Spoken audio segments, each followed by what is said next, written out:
everybody! This is Venice and welcome to my page. At ito na nga po ang ipinangakong kong part 3 sa aming pagtagaytay. Bago nga po kami umuwi, ay nagpunta muna si Mami sa payment facility para magbayad ng entrance fee at parking fee. Super happy nga naming lahat. Nag-enjoy pa ang lahat! Let's go!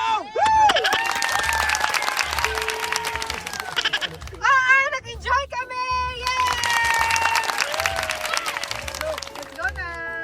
At para sa mga nagtatanong ng entrance fee ay 75 pesos per head po dito. At ang parking fee naman para po sa mga cars ay 50 pesos. At sa oras na ito ay papunta na kaming lahat sa turbina para ihatid si Momsi. Kasi babalik na siya sa Bicol. At ito nga pong dinadaanan namin ay sobrang pababa at maraming paliko-liko. Kaya nga natatakot na si Lola at kinakabahan. Pero sobrang saya talaga ng experience. Lalo na sa daanan na ganito. Parang roller coaster. At sa ilang sandali ay nakadaan nga rin kami dito. So welcome to Lisay Gateway to Taal Volcano. At sa ilang sandali nandito na rin kami sa turbina. At nagpaalam na rin kami kay Mamsi. Ingat po kayo sa mahaba-haba biyahe, Mamsi. Kasi aabutin din yung 12 hours yung biyahe nyo. Ingat po kayo. God bless. At para sa mga hindi pa po nakaka-follow, ay i-follow nyo naman ang FB page kong ito para mas lalo akong sisipagan mag-upload ng mga content. At i-share nyo na rin po. Bye!